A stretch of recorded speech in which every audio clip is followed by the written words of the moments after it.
भर के अपन पिया घरे गेलही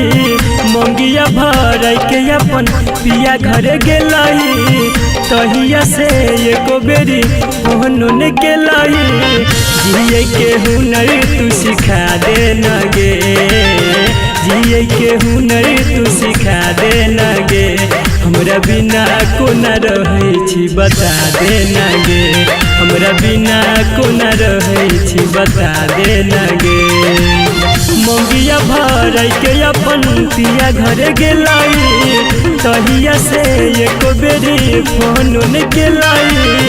जिए के हुनर तू सिखा दे न गे जिए के हुनर तू सिखा दे न गे हमरा बिना कोना रहै छी बता दे न गे हमरा बिना कोना रहै छी बता दे न गे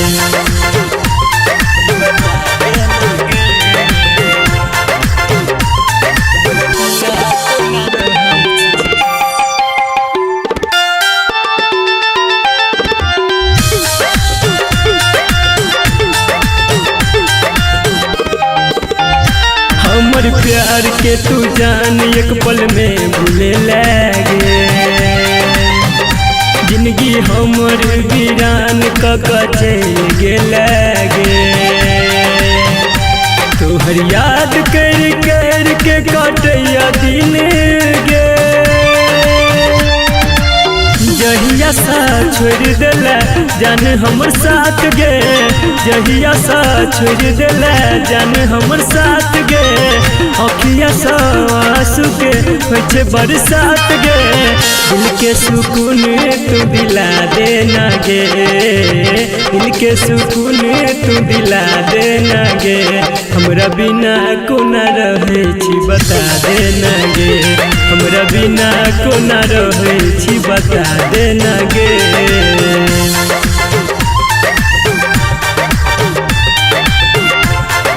आप सुन रहे हैं संदीप सुमन को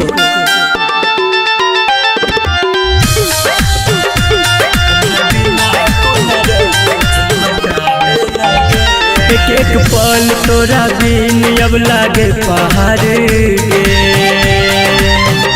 तू तो खुश छी पाके पियावा के प्यार गे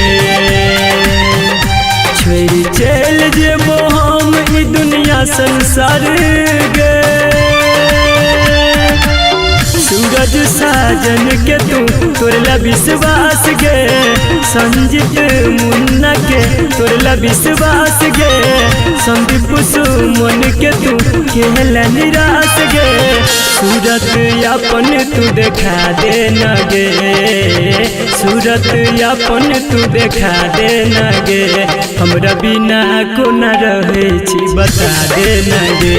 हमरा बिना कोना रहै छी बता दे न गे।